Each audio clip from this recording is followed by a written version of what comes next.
ଆଜି ଠାକୁରଙ୍କର ରଥଯାତ୍ରାର ଶେଷ ଦିବସ। ଖୁବ୍ ଆନନ୍ଦ ଦିନ ନୀଳାଦ୍ରି ଭିତରେ ମହାପ୍ରଭୁ ଆଜି ଅଭିମାନୀ ଲକ୍ଷ୍ମୀ କି ମନେଇବା ପାଇଁ ରସଗୋଲା ଭୋଗ କରାଯାଏ। ସେଇଥିପାଇଁକା ଠାକୁର ଯେତେବେଳେ ଯିବେ ମନ୍ଦିର ଭିତରକୁ ଜୟ ବିଜୟ ଦ୍ୱାର ବନ୍ଦ ରହେ, ଲକ୍ଷ୍ମୀନାରାୟଣ ଭେଟ ହୁଏ, ଲକ୍ଷ୍ମୀନାରାୟଣ କଳି ହୁଏ, ତାପରେ ଝଗଡ଼ା ମେଣ୍ଟିବା ପାଇଁ ରସଗୋଲା ଭୋଗ କରିକି ଠାକୁର ଯାଆନ୍ତି ଭିତରକୁ। ଏବଂ ଆସନ୍ତା କାଲି ନୀଳାଚଳ ମହାପ୍ରସାଦ କାଲି ଅଛି ନୀଳାଞ୍ଚଳ ଭୋଗ ପ୍ରଥମ ଦିନ, ଭଲ ଦିନ। ଠାକୁରଙ୍କର ତ ଏମିତି କହିବାକୁ ଗଲେ ସବୁଦିନ ଉତ୍ସବ ଦିନ। ତେବେ ରଥଯାତ୍ରା ଯେଉଁ ବିଶ୍ୱ ପ୍ରସିଦ୍ଧ ରଥଯାତ୍ରା ଉତ୍ସବ, ସେ ଉତ୍ସବର ଶେଷ ଦିବସ ଆଜି। ମହାପ୍ରଭୁ ଯାଇଥିଲେ ନବଦିନ ଯାତ୍ରା କରିବା ପାଇଁ, ଗୁଣ୍ଡିଚା ମନ୍ଦିରକୁ ଯାଇଥିଲେ, ନବଦିନ ଯାତ୍ରା କରି ସମସ୍ତ କାର୍ଯ୍ୟ ସାରି ଆଜି ମନ୍ଦିର ଭିତରକୁ ଯିବେ। ଏବଂ ସେଥିପାଇଁ କ'ଣ ଚାଲିଛି ରସଗୋଲା ଭୋଗ ଭକ୍ତମାନେ ବର୍ତ୍ତମାନ ବହୁତ ପରିମାଣରେ ରସଗୋଲା ଭୋଗ କରୁଛନ୍ତି ଠାକୁରଙ୍କ ପାଖରେ। ଜଗନ୍ନାଥଙ୍କର ଯେଉଁ ରସଗୋଲାଟା ଯିବ ସେଟା ମନ୍ଦିର ଭିତରେ ଲକ୍ଷ୍ମୀକି ମନେଇବା ପାଇଁ ଲକ୍ଷ୍ମୀନାରାୟଣ ଏକାଠି ଭୋଗ ଲାଗିବ। କ'ଣ ଭିତର ମହାପାତ୍ର କରିକି ଆଣିଥିଲେ, ସ୍ୱତନ୍ତ୍ର କରିକି ଆଣନ୍ତି ପୂଜା ପଣ୍ଡାଙ୍କ ହାତରେ ସେଟା ଭୋଗ ଲାଗେ। ଲକ୍ଷ୍ମୀନାରାୟଣ କଳିରେ ସେଟା ମେଟିବା ପାଇଁକା ସେଟା ଭୋଗ ଲାଗେ। ସେପଟେ କେଉଁ ସେବକ ଏପଟେ କେଉଁ ସେବକ ରହିଥାନ୍ତି?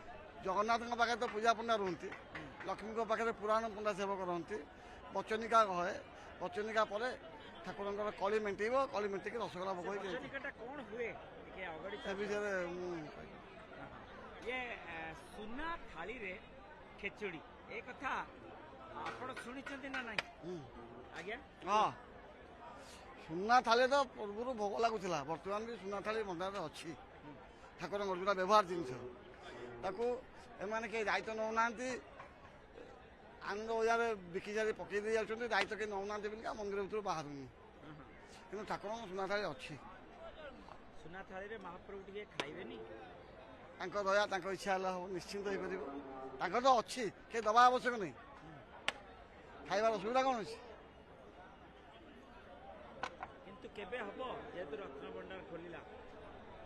ତାର କିଛି ବର୍ତ୍ତମାନ ତ ସେ ବିଷୟରେ କିଛି ଆଲୋଚନା ହେଇନି, କି ମିଟିଂ ଫିଟିଂ କିଛି ହେଇନି, କିଛି ବ୍ୟବସ୍ଥା ହେଇନି। ଜଗନ୍ନାଥଙ୍କ ଯେତେବେଳେ ଇଚ୍ଛା ହବ ସବୁ ନିଶ୍ଚିନ୍ତ ହେଇପାରିବ, ହବା ଦରକାର। ବର୍ତ୍ତମାନ ଦାୟିତ୍ୱ ନେବାକୁ କେହି ରାଜି ହେଉନାହାନ୍ତି ବୋଲି ସୁନା ଥାଳି ବାହାରୁନି। ବନ୍ଧୁ ମହାନ୍ତିଙ୍କ କଥା, ବନ୍ଧୁ ମହାନ୍ତି ଯାଜପୁରିଆ ବନ୍ଧୁ ଯେଉଁ ଆସିଥିଲେ ପେଜନଳା ପାଖରେ ରାତିରେ ପିଲା ଛୁଆଙ୍କୁ ନେଇ ଖାଇବାକୁ ନ ପାଇକିରି ଆସିକିରି ଭୋକ ଉପାସରେ ଶୋଇଥିଲେ। ପିଲାମାନଙ୍କୁ କହିଲେ ମୋର ପୁରୀରେ ବନ୍ଧୁ ଅଛନ୍ତି। କେଉଁ ବନ୍ଧୁ ଅଛନ୍ତି ଆମେ ଖାଇବାକୁ ପାଉନୁ? ନା ଆସ ଯିବା। ଡାକିଲା ହେଉଛି କି ମନ୍ଦିର ଦୁଆର ନୀତିକାନ୍ତି ସାରିକିରି ବନ୍ଦ ହୋଇଯାଇଥିଲା। ଦୁଆର ବନ୍ଦ ହୋଇଯାଇଥିବାରୁ କ'ଣ କରିବେ, ତୁ ଛାଡ଼ିବନି କିଏ? ଦୁଆର ବନ୍ଦ ହୋଇଗଲାଣି। ଭୋକ ଉପାସରେ ମନ ଦୁଃଖରେ ପେଜନଳା ପାଖରେ ଶୋଇଥିଲେ।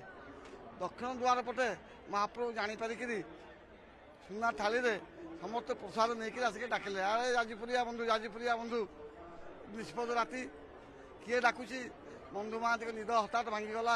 ଭାଙ୍ଗିଯିବା ଦ୍ୱାରା ସେ ଦେଖିଲେ ଜଣେ ବ୍ୟକ୍ତି ଛିଡ଼ା ହେଇକି ଡାକୁଛନ୍ତି। କହିଲେ କିଏ ନା ତମର ପ୍ରସାଦ ନିଅ। ପ୍ରସାଦ ନେଇକିରି ମହାପ୍ରଭୁ ସେଠି ଅନ୍ତର୍ଧ୍ୟାନ ହେଇଗଲେ। ଇଏ ପ୍ରସାଦ ଖାଇଲେ ସମସ୍ତେ ପେଟ ପୁରାକିରି। ଖାଇସାରି ଥାଳିଟା କାହାକୁ ଦିଆହେବ?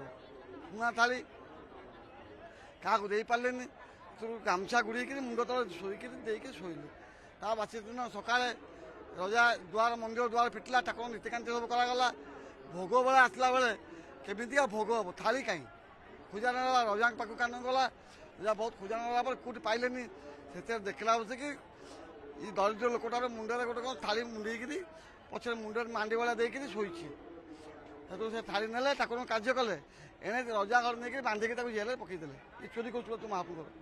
ଭଗବାନ ରଜାକୁ ସ୍ୱପ୍ନାଦେଶ କରି କହିଲେ, ହେ ରଜା, ସିଏ ଚୋର ନୁହଁ, ମୋର ବନ୍ଧୁ ସିଏ। ବନ୍ଧୁ ମହାନ୍ତି, ତାକୁ ଅତି ଶୀଘ୍ର ଛାଡ଼। ସେଇଦିନରୁ ସେଇ ଷ୍ଟୋରି ଚାଲିଅଛି।